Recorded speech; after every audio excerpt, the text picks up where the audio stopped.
네, 이제 오늘 그 사무엘상 22장의 내용은 이제 다윗이 이제 계속 쫓기다가 이제 그 블레셋과 유다의 국경의 그 국경 지역이었던 이 아둘람 굴로 이제 피신을 하게 되죠. 그래서 이제 정말 이 아둘람 굴은 특별히 광야였고 양식이 공급받을 수 없는 이 삭막한 그런 황무지였고, 아마도 이 다윗에게 있어서는 이때 인생이 가장 춥고 배고프고 힘겨운 그런 시간을 보낸 때입니다. 이 아둘람 굴. 이제 다윗이 비로소 이제 어떻게 보면 유랑 생활이 시작이 되는데, 이 하나님께서는 이런 시점을 통해서 또 다윗을 이렇게 숙성시키시고 그 사람을 더 깊이 있게 하고, 또 여러분이 시편의 시를 보더라도 사실 이제 오늘 이 본문 보면은 시편 이제 52편이나 57편 그리고 142편 이렇게 쭉 연관이 되어 있거든요. 그가 이제 아둘람 굴에서 있는 일들을 배경으로 해서 시를 기록하게 됩니다. 그래서 이제 이런 그 다윗이 이제 그 궁극적인 하나님께서 다윗 왕국을 허락하실 때까지 이제 이런 그 광야에서 훈련을 하시는 걸 볼 수가 있는데요. 이제 이런 그 과정에서 이 사울이 이제 사울이 이제 그 베냐민 지파 쪽으로 이제 다시 나타난 것을 알고는 추적을 해가지고 이 베냐민 지파들에게 이제 이 사울이 어디 있는지 말하라고 이렇게 얘기를 하죠. 근데 이제 베냐민 지파 사람들이 아무 얘기를 하지 않죠. 그런데 이제 그때 이제 도액이 나타나가지고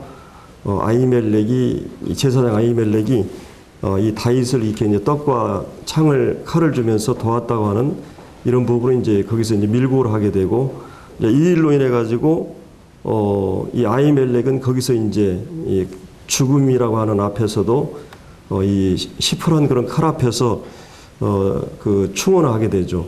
이렇게 훌륭한 충신인 그 다윗을 당신이 그렇게 훌륭하게 칭찬하고 민족을 이렇게 구출한 구국 영웅인데 이런 사람을 어떻게 이렇게 죽이려고 하느냐, 이제 이렇게 얘기했을 때 그때 이제 이 사울이 이제 명령을 내리죠. 이 제사장들을 다 죽이라고.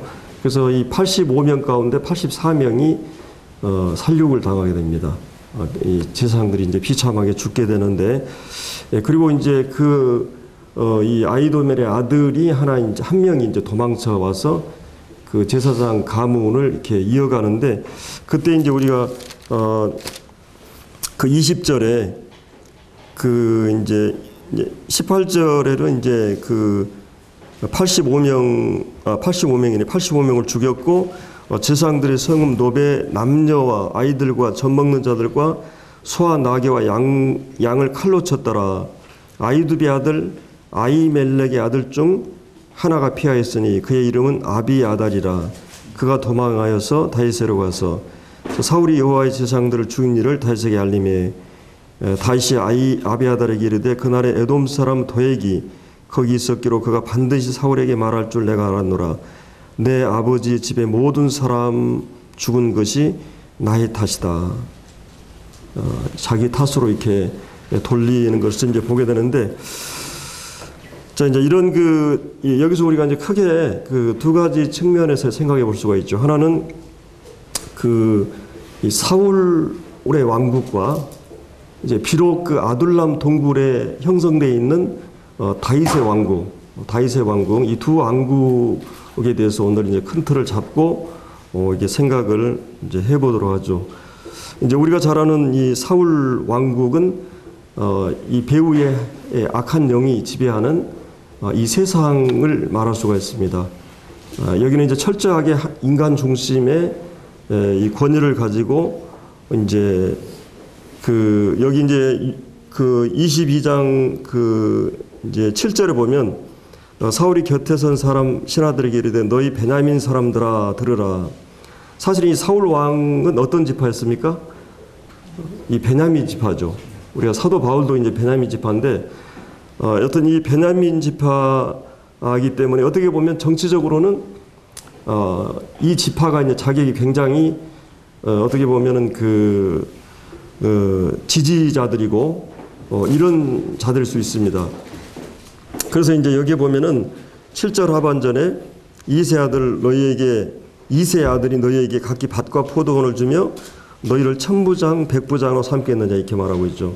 그러니까 이것은 너희들이 이제 경제적인 문제라든지 그 삶의 모든 문제를 해결해 줄 수 있는 사람이 다윗이겠느냐 이렇게 말하는 거죠.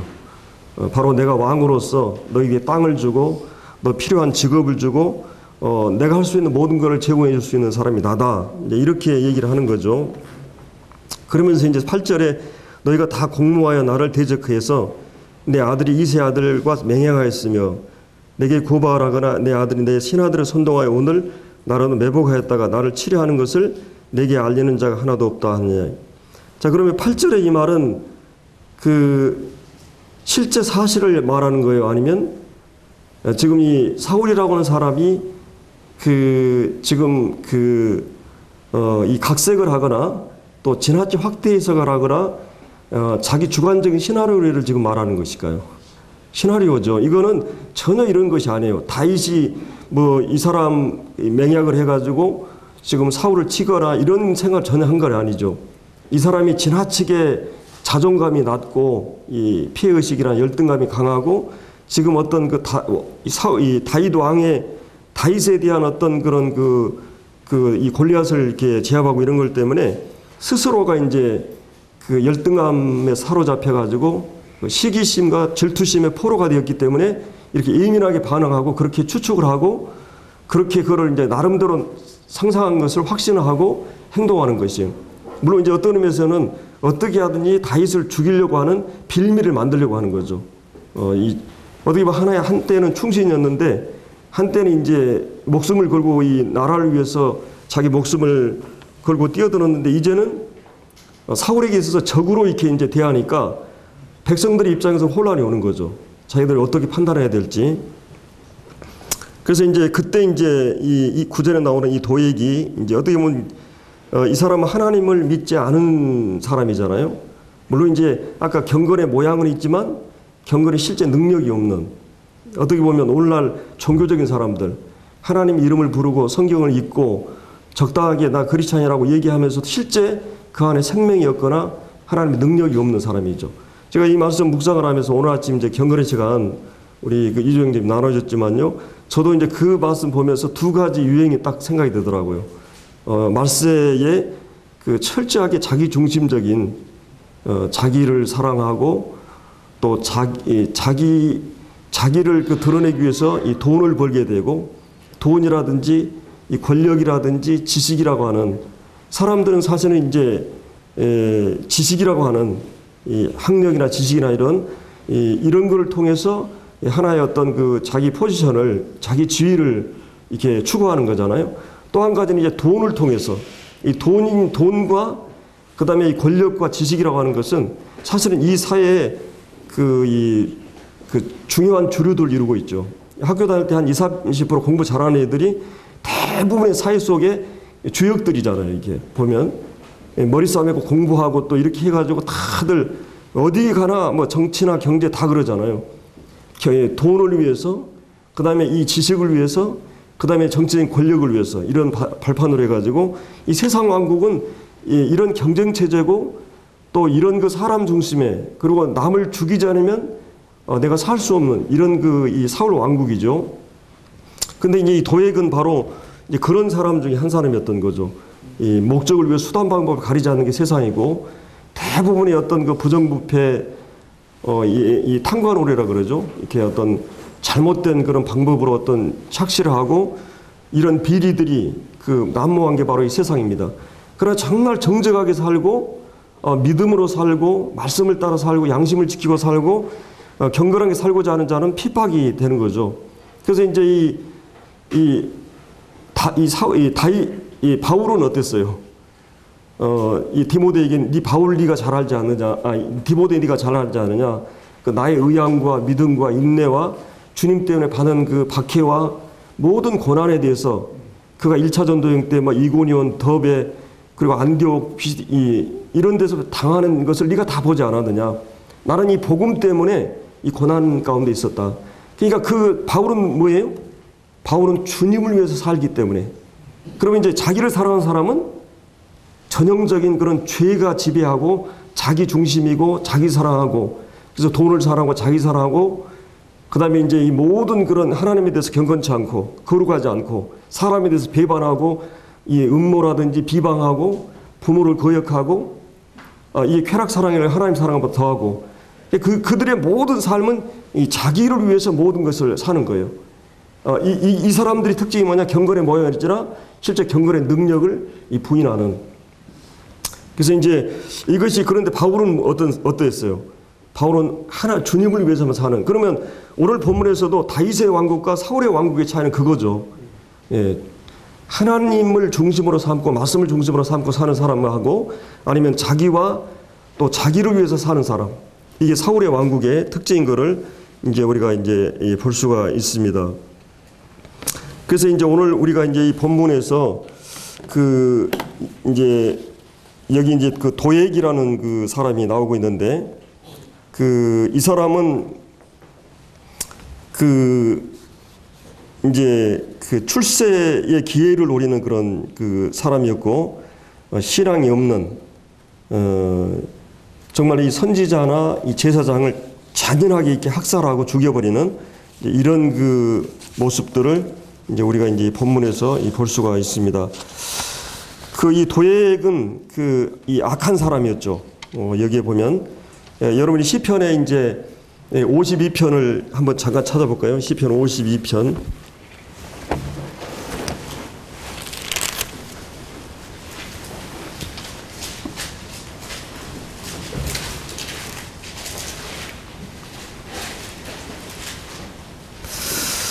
예, 1절에 보면 포악한 자여 내가 어찌하여 악한 계획을 스스로 자랑하는가. 하나님의 인자심은 항상 있도다. 내가 심한 악을 꾀하여 날카로운 삭도같이 간사를 행하는도다. 예, 거기 이제 52편의 시 거기 보면은 에돔 도액에 대한 말이 거기 언급이 돼 있죠. 그래서 다윗이 이제 그거를 듣고 나서 이 시를 쓰게 된 거죠. 이 도액의 이 발언에 의해서 수없이 많은 사람들이 죽었기 때문에 3절에 내가 선보다 악을 사랑하며 의를 말함보다 거짓을 사랑하는도다. 간사하여 너는 남을 해치는 모든 말을 좋아하는도다. 이렇게 말하고 있는 것입니다. 그러니까 이제 여기서 이 악한 사람의 특징이 뭐냐면 이 하나님이 없죠. 어리석은 사람은 하나님을 두려워하는 것이 없어요. 하나님을 두려워하지 않기 때문에 하나님 제사장 죽이는 것을 그들은 쉽게 생각하는 것을 볼 수 있습니다. 이제 어떤 의미에서 보면 우리 안에도 이 도액과 다윗이 있는 거죠. 어떻게 보면 우리도 때로는 상태가 나빠지면 도액처럼 이 약한 그런 성향을 띠게 되는 것을 보게 됩니다. 이제 여기서 이 도액이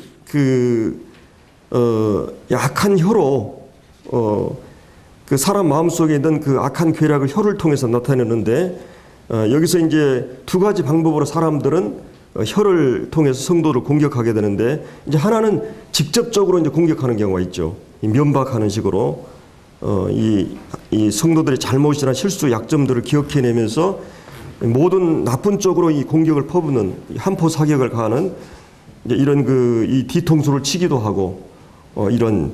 근데 이제 도액은 직접적으로 한 게 아니라 간접적인 공격을 질투심에 이제 불타는 이 사울에게 밀고 함으로써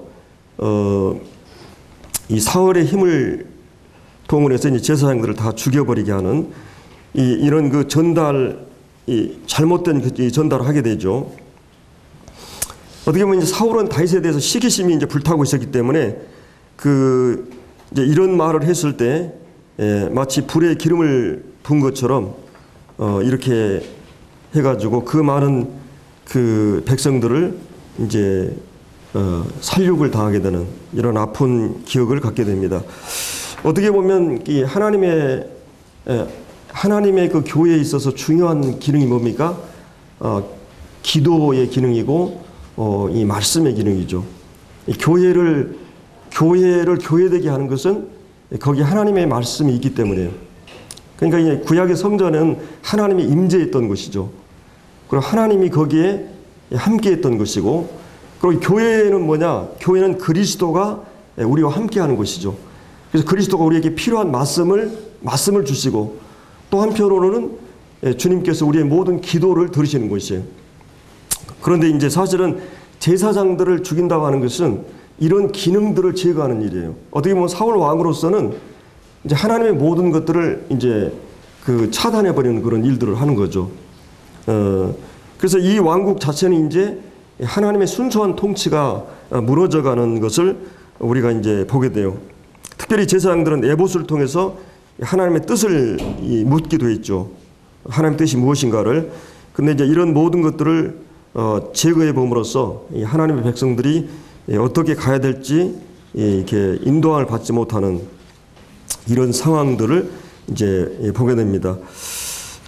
여기 나오는 이제 2절부터 4절까지 나오는 그의 혀를 통해서 이 수없이 많은 사람을 죽였는데 5절을 보면 그런즉 하나님이 영원히 너를 멸하신다. 너를 붙잡아 내 장막에 뿌리를 뽑아 살아있는 땅에 내 뿌리를 빼시리로다. 어떻게 보면 하나님께서 사단에게 그 인간을 타락하게 하는 사단에게 던졌던 말이에요. 여자의 후손을 통해서 내 머리가 상하게 될 거라는 말과 같은 거죠. 네 머리가 박살이 날 것이다. 결국은 어떻게 될 거에 대한 말씀을 하면서 이제 이 7절에 보면 이 사람은, 이 도액은 하나님을 자기 힘으로 삼지 않고 오직 자기의 재물의 풍부함을 의지하며 자기 악으로 스스로 든든하게 하던 자라. 이 재물의 풍부함을 의지하고 때로는 이 권력을 의지함으로써 자기 악으로 스스로 든든하게 하려고 했던. 그러나 이제 8절에 보면 그러나 나는, 이 다윗은 하나님의 집에 있는 푸른 감람나무 같으며, 이 감람나무는 이 뿌리가 깊이 내리고 견고하고 그리고 싱싱한 이파리가 있죠. 하나님의 임재하심을 영원히 의지하려로다. 주께서 이를 행하였으므로 내가 영원히 주께 감사하고 주의 이름이 선하심으로 주의 성도 앞에 내가 주의 이름을 사모하리다. 그래서 이제 이런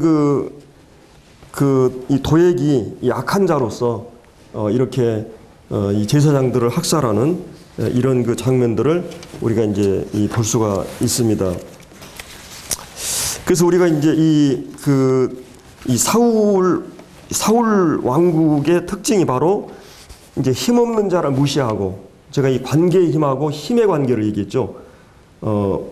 우리가 하나님의 은혜로 하나님을 의지하고 하나님 아버지로 삼고 하나님 안에서 형제의 관계를 형성하는 이 관계의 힘이라고 하는 것. 어떤 내가 예를 들어서 형제들은 관계의 힘을 갖고 있죠. 이 가족이라고 하는 것은 우리에게 가장 힘이 돼요.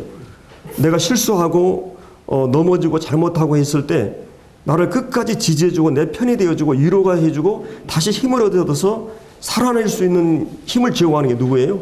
바로 이 가족들입니다. 이 교회는 가족과 같은 거죠. 우리 형제라고 하는 거죠. 그리고 또 한 가지는 하나님을 아버지로 삼는 관계의 힘이라고 하는 거 있죠. 근데 또 한 가지 힘의 관계라고 하는 것은 아까 얘기했던 권력이라든지 지식이라든지 돈이라 이런 것들이 많음으로써 따르게 되는 이 힘의 관계. 그래서 이 세상 왕국은 힘없는 자를 무시하고, 그래서 사람들은 이 목숨을 걸고 이 돈과 권력을 잡기 위해서 이제 매질하는 것이 바로 이 사울 공동체의 특징이라고 하는 거죠.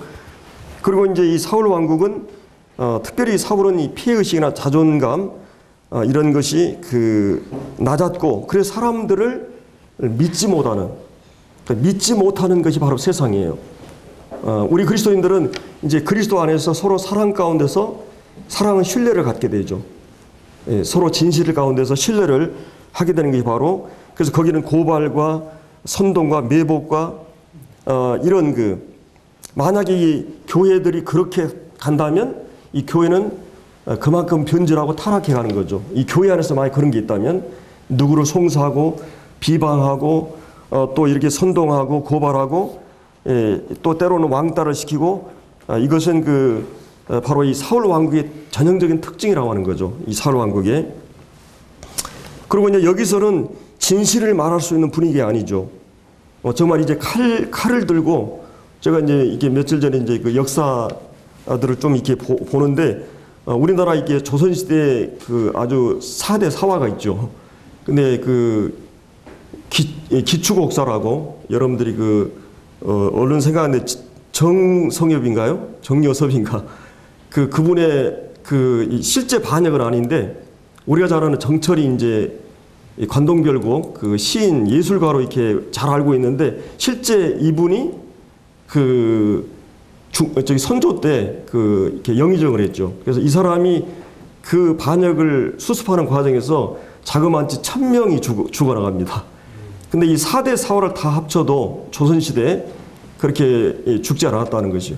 그러니까 이렇게 이 선조가 이제 어떤 그 개인의 왕이었던 여러 가지 컴플렉스도 있고 이런 문제가 있지만은 그런 것 때문에도 그러지만 여하튼 이때 어마어마하게 사람들이 죽어가고 살벌한 그런 상황이었기 때문에 예를 들어 북한 그런 왕국이나 우리 옛날에 군사 독재 때 잘못하면 막 중앙정부 남산 끌려가잖아요. 그 아주 팽이 돼 나오는데 이런 때는 직언할 수 없는 이제 그런 간신배들이 이 도액이 이런 바른 말을 할 수 없는 이 칼을 앞에서 이제 그 사람이 좋아하는 말만 하게 되는 이것이 바로 이 아청꾼들만 들끓는 바른 말을 해줄 수 없는 바로 이게 세상 왕국의 또 특징이라고 하는 거예요. 이제 가만히 보세요.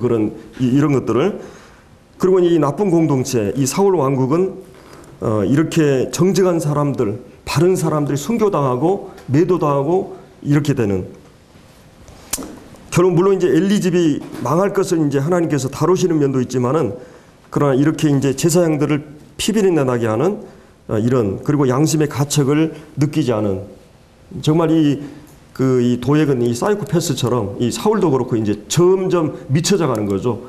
양심도 잃어가고 말씀도 무시하고 하나님도 이제 배제하고 무차별 숙청을 하는 이것이 바로 이 세상 왕국, 사단의 왕국, 이 하나님이 통치하지 않는 왕국의 특징들이라고 한다면 이제 그러면 이제 하나님의 왕국의 특징은 뭐냐? 이제 우리 1절을 이제 한번 보죠. 자, 그러므로 다윗이 그것을 떠나 아둘람 동굴로 이제 오매 그 형제와 아버지 온 집이 듣고 그리로 내려왔다 이렇게 말을 하고 있습니다.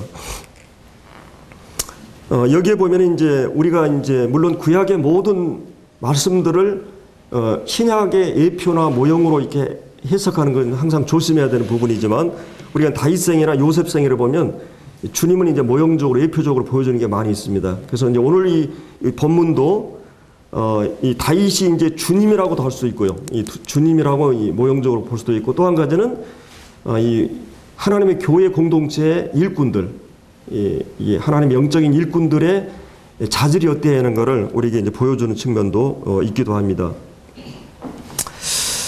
여기에 보면 이제 이 억울한 사람들이 찾아옵니다.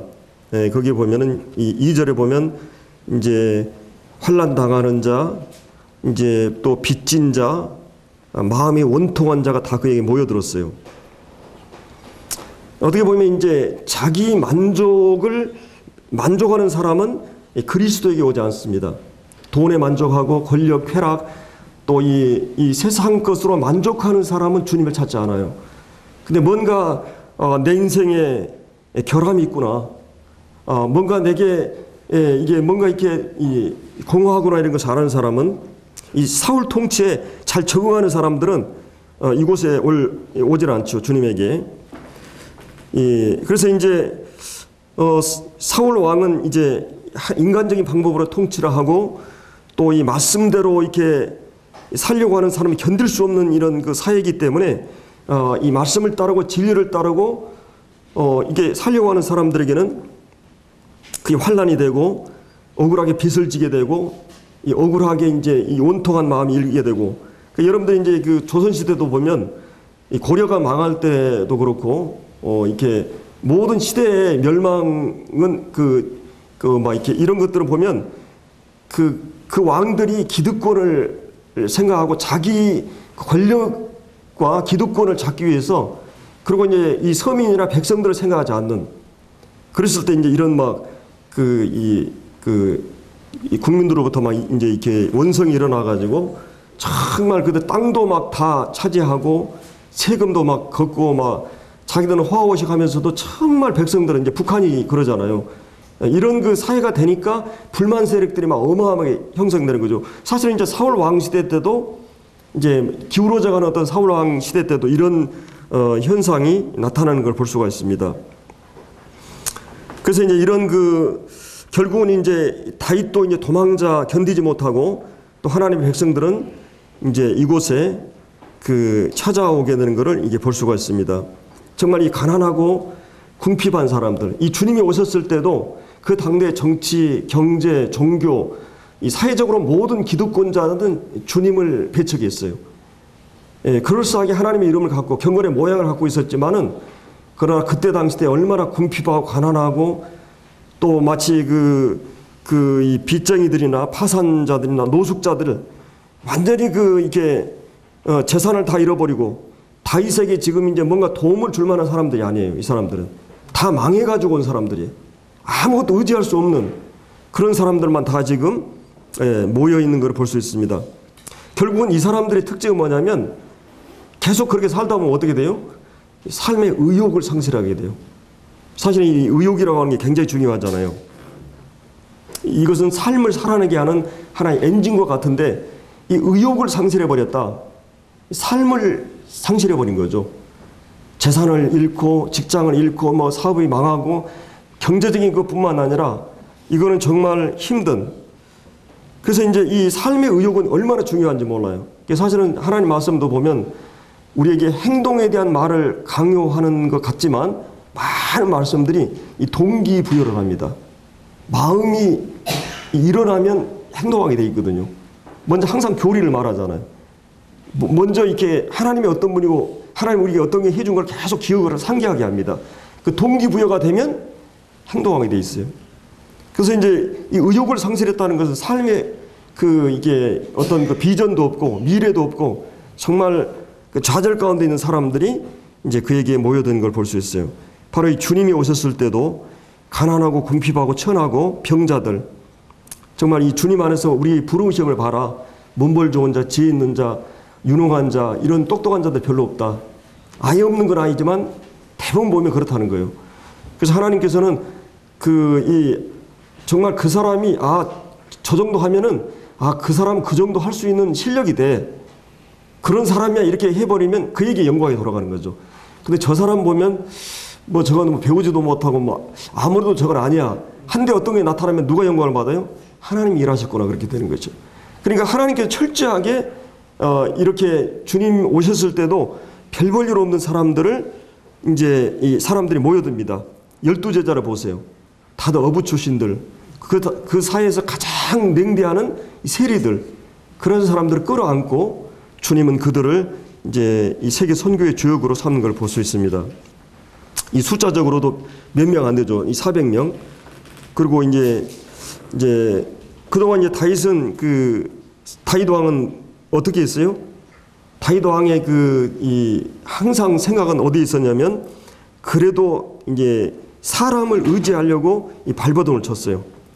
이 요나단 왕자, 그다음에 자기 아내 왕의 딸이었던 미갈, 그리고 이제 선지자 사무엘을 피신하고 지금 성소에 와서 아히멜렉에도 피신하고 계속해서 이렇게 도망 다니다가 결국 이제 이방 왕국 가드 왕에게 피신했는데 진짜 이 곰을 피하다가 사자가 나타난 것처럼 이 사람이 바로 이 골리앗 장군, 가드가 골리앗 고향이거든요. 이 사람이 다윗이다 그러고 보니까 미친 척하다가 이게 거기서 도망 와가지고 이제 여기 온 거거든요. 아둘람굴로 이제 도망 오게 된 거죠. 사람을 의지하면 의지할수록 풀리지 않는, 점점 더 어려워지는 사람을 이제 그래서 결국은 이제 다윗은 사람을 의지하는 걸 포기하려고 할 때 사람들이 그에게 모여들고 있었어요. 사람을 의지하려고. 그러니까 사람을 의지하는 걸 포기한다는 말은 무슨 말이에요? 이제 하나님만을 의지하겠다는 그런 말이죠. 사실 그러나 이 사람들 경제적 도움을 줄 수 있는 사람들이 아니었어요. 이 사람들은 사실은 다윗이 자기 때문에 괴롭고 자기 문제 때문에 지금 슬픔에 쌓여서 괴로워해야 될 다윗에게 사실은 돌아봐야 될 사람들이 생긴 거예요. 내가 섬기고 돌아봐야 될 사람들이 생기다 보니까 자기 생각을 할 여유가 없는 거예요. 그래서 우리가 주님을 섬기다도 주님 일에 바쁘면 자기 문제에서 자유로울 수가 있습니다. 이 할 일이 있다고 하는 거 얼마나 중요한지 몰라요. 누가 먹여주지 않고 이 많은 사람들이 그 광야에서 이 성경은 그걸 기록하고 있지 않지만 하나님이 신비한 방법으로 그들을 공급해 주시는 걸 볼 수 있어요. 그리고 그들을 이제 그 다윗이 이제 그 사람들에게 이제 그동안 그가 겪어오면서 주셨던 말씀들, 많은 시들, 그리고 하나님의 말씀을 가지고 그들을 교육하고 훈련한 일을 합니다. 이게 이제 역대상에 쭉 그런 말씀들이 나오는데, 어떤 하나님 백성을 살리는 길은 이 하나님 말씀밖에 없기 때문에 그들이 어떤 경제적인 문제 이런 걸 하기 전에 그들은 이제 말씀으로, 하나님 말씀으로 살 것이라고 하는 이 권력이나 돈을 의지하지 않고 이제 패배하고 실패한 그들에게 하나님 말씀을, 진리를 이제 가지고 그들을 섬기고 있는 것입니다. 그리고 이제 또 한 가지는 이제 거기서 이제 하나의 공동체를 형성해서 다윗을 중심으로 해서 이제 공동체를 이루면서 그들은 이제 이 믿음의 공동체, 바로 이 교회라고 할 수 있죠. 이런 영적인 공동체를 통해서 그가 가운데서 이제 교제하고 그 가운데서 그들이 훈련받는 것을 볼 수 있습니다. 사실 겉으로는 다윗이 이끌지만은 실제는 하나님이 그들을 이끌어 가시죠. 그래서 이 하나님 말씀이 실제적으로 들려지게 되면 우리 사람의 마음의 많은 문제들이 90% 이상이 해결돼 버릴 수 있습니다. 하나님께서 말씀을 통해서. 그래서 이제 이런 보는데, 자, 그러면 이제 우리가 이걸 보면서 우리 주님은 어떤 분이었어요? 여기 이제 이 환난 당하는 자, 그리고 이제 또 빚을 진 자. 어떻게 보면 우리는 그 주님 알기 전에 빚진 자들이었잖아요. 마음에 원통한 자들이었어요.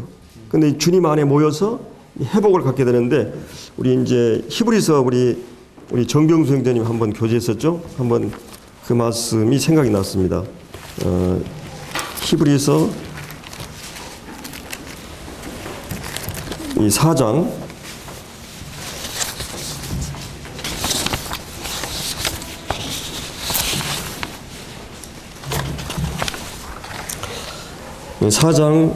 14절. 그러므로 우리에게 큰 대제사장이 계시니 승천하시니 곧 하나님의 아들 예수시라.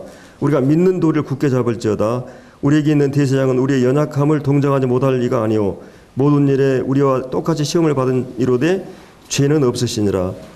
그러므로 우리가 긍휼하심을 받고 때를 따라 돕는 은혜를 얻기 위해서 은혜의 보좌 앞에 담대히 나아갈 것이니라. 사실은 우리가 주님을 믿기 전에도 그러지만 주님 믿고 나서도 여러분들이 나라는 그 존재에 대해서 참 때로는 좌절할 때가 많이 있을 겁니다. 하나님 뜻대로 되지 않고 말씀대로 살지 않는 이것 때문에 얼마나 고민이 많아요. 근데 중요한 거는 이제 주님이 우리를 구원받게 하는데도 제사장이 될 뿐만 아니라 이제 구원받고 나서도 우리에게 뭐예요? 제사장이 있다는 것이요. 우리에게 대제사장이 있다. 여기 이제 14절에 우리에게 큰 대제사장이 계시다. 바로 승천하신 자. 이 승천했다고 하는 것은 구속을 완성하셨다고 하는 의미를 갖고 있죠. 하나님 보좌 우편에 하나님의 아들 예수시라. 자, 그러면서 이제 우리에게 있는 대제사장은 연약함을 동정하지 못하리가 아니오. 자, 사실은 그 연약에 쌓여있는 사람들이 다윗에게 몰려들었어요. 아둘람 이 공동체는, 아둘람 교회는 바로 이 마음이 상하고 연약한 자들이 몰려든 곳이에요. 그래서 그곳에서 치유가 되는 것입니다. 그 안에서 이 주님이 바로 그런 치유자예요. 그래서 주님이 모든 일에 뭐라 그랬어요? 여기서 중요한 모든 일에 주님은 시험을 받으셨다. 그리고 이제 이 히브리서 2장 8절에 보면 주님은 모든 것 가운데 시험을 받았을 때 고난을 받았다 이런 말씀이 있죠. 그래서 우리를 능히 도우신다는 말씀이 있는데 모든 시험을 받으셨다. 이 말은 주님이 인간의 이 몸을 육신을 입고 우리 가운데 오실 때까지 삼위일체 교리는 명확하지 않았어요. 구약에서는 계속 모형적으로 부분적으로 나와요. 할례를 행하고 나서 이 창세기 18장에 보면 그 아브라함에게 그 주님이 그 천사로 나타나잖아요. 이 복수로 나타나거든요. 그래서 아브라함이 대접을 하죠. 그러니까 그가 할례를 행하고 나서 마치 신약에는 침례죠. 구원받고 나서 그 세상 것이 잘려 나가고 나서 이제 주님이 그와 함께 임재해요. 그러니까 구원이라고 하는 것은 죄사함과 함께 주님이 함께하는, 예수라는 이름은 죄사함이라는 의미고 임마누엘은 그분이 우리와 함께하는 것이에요. 그러니까 내가 이 구원받았다고 하는 것은 주님과 함께 동행하는 삶이 시작이 되는 거죠. 그래서 이제 이런 그 말씀이 우리 가운데 거하심에 우리 가운데 거하시는 것으로, 주님이 육신을 입고 우리 가운데 오시는 것으로 이제 하나님의 구속의 계획이 계시되는 걸 볼 수 있는데, 주님이 이제 시험을 받았다. 인간의 몸을 입으시고 우리와 똑같이 그런 주님이 시련을 다 당했어요.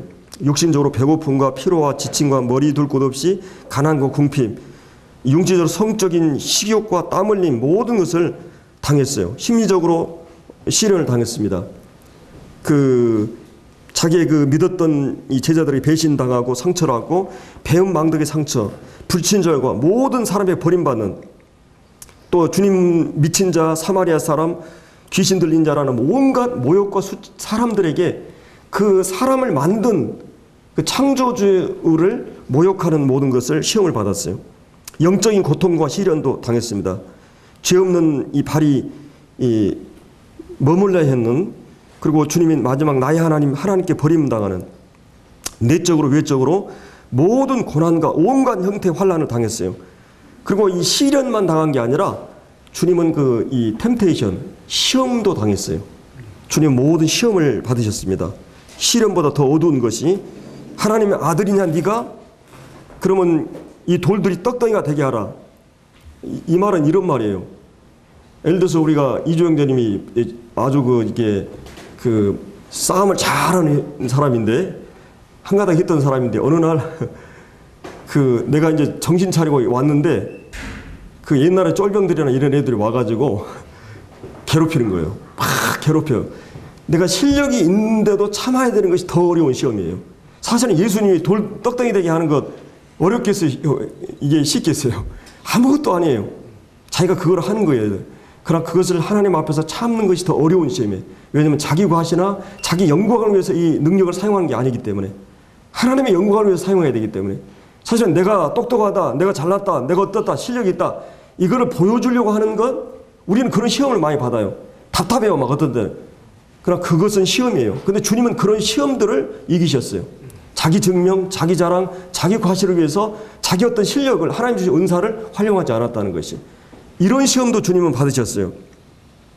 그리고 이 뻔뻔스럽게 행동하는 그런 이 성전 꼭대기에서 뛰어내리라, 이 허영, 과시 이런 것, 또 엎드려 경배하라, 잠깐 동안 타협하면 모든 걸 줄 수 있다. 네 주일날 네가 한번 뭐다면 돈이 이렇게 왕창 생겨. 그렇다면 우리는 세상 재물과 영광과 부귀와 이런 것들을 보고 얼마나 쉽게 타협하는지 몰라요. 근데 주님은 그 모든 시험을 받았어요.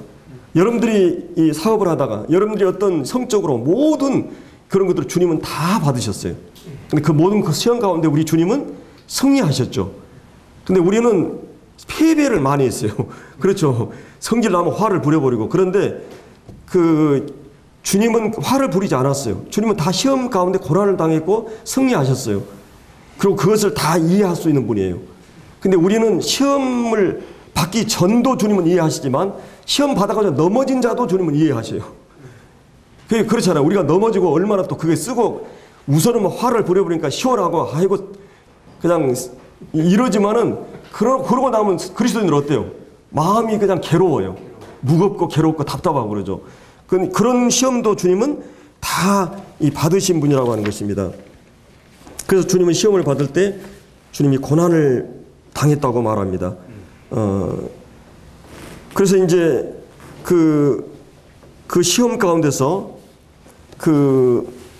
환경적인 아까 그런 시험과, 그 다음에 사람들로 인해서 시험과, 가족과 친척들도 이렇게, 그리고 마귀로부터 시험받고, 그런 모든 시험의 과정을 겪으면서 몸으로써, 경험으로써 우리가 받을 모든 것을 다 이해할 수 있는 분이에요. 그래서 사실은 여기서 주님이 15절에 나오는 연약함을 동정한다는 말이 그 채울한다, 언더스탠, 이해한다는 말이에요. 그 사람의 수준에 내려가 보고 겪어봐야만 이해를 해요. 과부가 과부의 사냥을 아는 것처럼 주님은 우리의 모든 것들에 대해서 태어날 때부터 성인이 되기까지 모든 걸 다 겪어봤어요. 그 주님이 우리 제사장이 되셨어요. 그렇기 때문에 우리를 동정하시고 이해하신다는 거예요. 네가 넘어져도, 그리고 사실은 우리가 구원받아서 승리할 걸 알고 우리를 구원했을까요? 율법을 지켜가지고 내가 의롭게 된다, 그런 사람만 구원할까? 그러지 않습니다. 끊임없이 넘어질 걸 다 예상하고 있어요. 앞으로도 마찬가지. 우리는 물론 우리가 그것을 뭐 핑계 삼아가지고 정당화하고 막 합리화시키고 막 이러면 안 되지만은 우리는 연약하기 때문에 넘어지는 거예요. 이렇게 살려고 하는데 안 되는 거예요.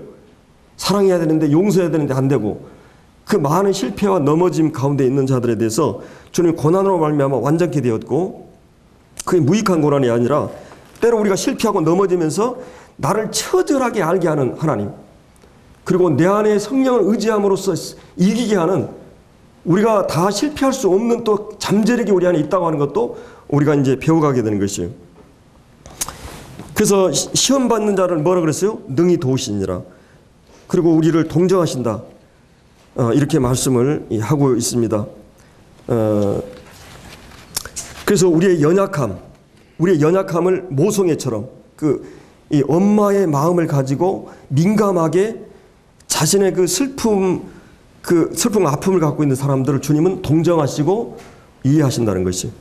자신이 슬픔에 너무 감싸 있는 사람은 다른 사람 돌아볼 여유가 없고, 자신의 영광에 도취해 있는 사람도 다른 사람 돌아볼 여유가 없어요.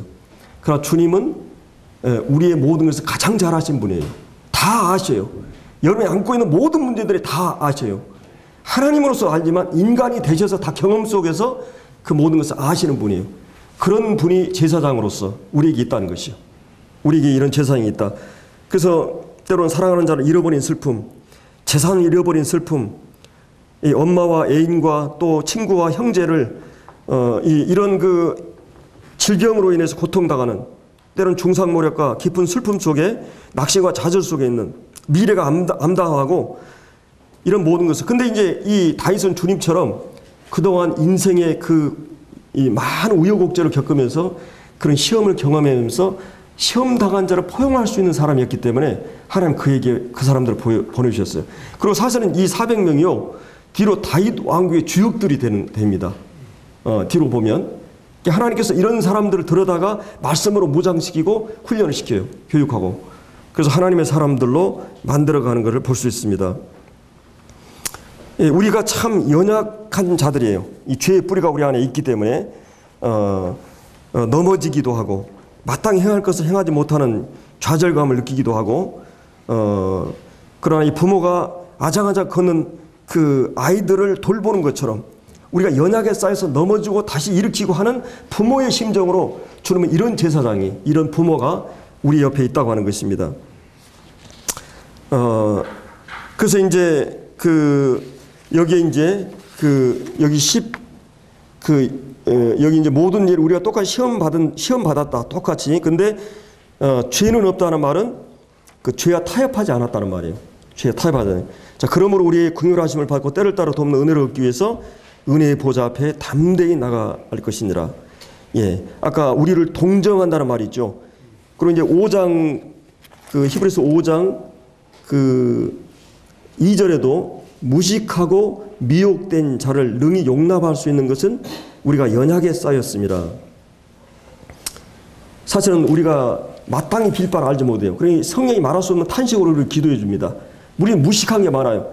믿음도 정립이 안 되고, 때로는 우리가 어떻게 행동에, 삶에도 연약해가지고 넘어질 때가 많고. 근데 걱정하지 마세요. 우리의 기도의 내용이 허술하고, 과연 내가 이렇게 기도했는데 이거 들어주실까? 기도하는 자의 자질도 부족해요. 내 인격이나 이런 거 엉성하고.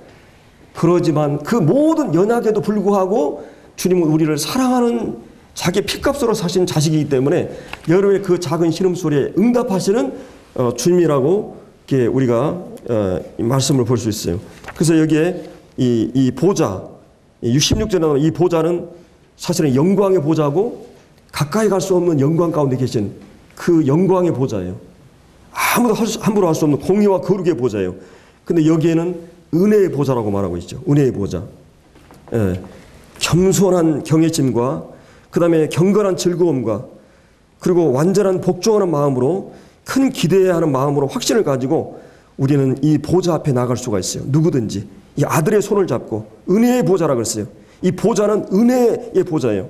율법이나 공의의 보좌가 아니라 은혜 시대를 위한 은혜의 말씀이 흘러나온 보좌, 은혜의 홀, 은혜의 결의, 은혜의 통치가 이루어지는 이 보좌예요. 그래서 우리는 이 보좌에 앉아 있는 은혜를 바로 이 은혜가 가장 두드러진 특징, 속성이에요. 이 은혜는 한 몸을 입고 이 땅에 와서 그 모든 것을 겪었어요. 그리고 승리로 말미암아 이 보좌가 형성된 것입니다. 죄와 치열한 싸움이 있었어요. 우리 주님이. 그리고 십자가에서 그 은혜는 죄를 밟아서 짓밟아버리고 은혜는 죄를 십자가에 못 박아버리고 그러면 죽여버리고 부활로 승리하셨어요. 은혜는 정당한 승리로 지나가서 이 대속을 이루셨습니다.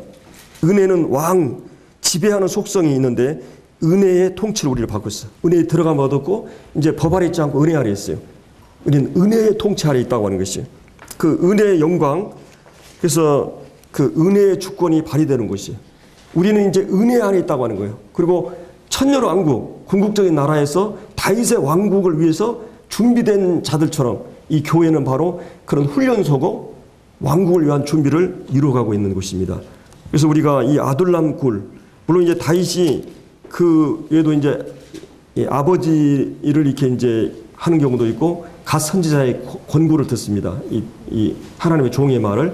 그래서 오늘 저희들이 이 주님이 이 땅에 오셨을 때 하나님 나라가 작은 씨로 왔다고 그러잖아요. 근데 바로 예수님이라는 씨로 왔어요. 하나님 나라가. 하나님 나라 현재성은 이 세상 왕국 속에 침투해가지고 그 씨가 뿌려져가지고 하나님의 땅에 떨어져 죽어가지고 그 씨앗에 의해서 서서히 하나님 나라가 확장되고 그 왕국 속에서 이 태동하고 있는 것이 훈련되고 있어요. 확장되고 있는 것이. 궁극적으로 주님이 천년왕국에 왔을 때 이 세상 왕국 망하고 우리가 주님과 더불어 왕노릇하게 될 날이 오게 될 것입니다. 그날을 위해서 이곳에서 훈련이 이루어지고 있는 거예요. 다윗 왕국에서, 이 아둘람 굴에서. 그래서 우리가 오늘 이 하나님의 공동체 그리고 이 세상 왕국 우리가 이런 긴장 속에 우리가 살고 있다고 하는 것을 생각해 봤습니다. 기도하겠습니다. 아버지 하나님, 참 저희들이 하나님 앞에서 어떤 자였습니까? 영적으로 우리가 환난 당하는 자고 죄로 말미암아 질질 끌려다니는 노예였고 참 빛을 진 자고 또 우리가 억울하게 마음의 원통함을 갖고 있는 세상에 그 어떤 것을 만족할 수 없는 자들이었습니다. 그러나 주님께서 우리에게 참 십자가에서 그 대테레스다의 모든 죄를 다 청산해 주시고 구속, 그 죄사함을 얻게 하시고 값을 지불하고 주님이 이 죄를 다 청산해 주셨습니다. 이제 우리는 만다르트의 탕감을 받은 자들 되게 하시고 이제 그리스도 안에서 영광스러운 이 영토 안에서 은혜의 영역에서 저희들이 하루하루 살아가게 됨을 생각할 때 감사드립니다. 우리가 수없이 많은 실수와 연약에도 주님이 저희들을 용납하시고 긍휼히 여기시고 동정하시 채우려 주셔서 저희들을 다시 회복하게 하시고 때를 따라 돕는 은혜와 긍휼을 입게 해주시는 은혜를 감사드립니다. 계속 저희들이 주님을 바라보고 나아갈 수 있도록 저희들을 이끌어 주시옵소서. 주신 교훈들을 감사하고 귀하신 예수님의 이름으로 기도드리옵나이다. 아멘.